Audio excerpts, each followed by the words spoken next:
SB টিভিতে সকলকে স্বাগত। দর্শক, আপনাদেরকে দেখানোর চেষ্টা করতেছি হাট বাজারের দৃশ্য। আপনারা ভিডিওতে যে হাটটি দেখতে পাচ্ছেন সেটি হচ্ছে টাঙ্গাইল জেলার মধুপুর উপজেলার মির্জাবাড়ি বাজারের ঐতিহ্যবাহী এই হাট। এই হাট সপ্তাহে 2বার বসে, প্রতি বৃহস্পতিবার এবং রবিবার হাটটি বসে। অনেক সময় আগে এই হাটটি অনেক জমজমাট ছিল, কিন্তু বর্তমানে বিভিন্ন মুড়ে মুড়ে দোকানপাটে প্রত্যেক জায়গায় হাট বসার কারণে সকাল বাজার, বিকাল বাজার, দুপুর বাজার, বিভিন্ন বাজার বসার কারণে বর্তমানে হাটের অবস্থা একটু বৃদ্ধ অবস্থায়।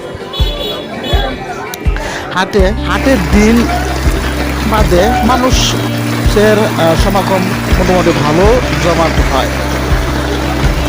যে সময় ভিডিওটি করছি, ভিডিওটি করার সাথে সাথে কিছুক্ষণ পরেই মুষলধার বৃষ্টি শুরু হয়েছে। বৃষ্টির মধ্যে বর্তমানে হাটের যে অবস্থা সেটাও আপনাদেরকে দেখানোর চেষ্টা করতেছে।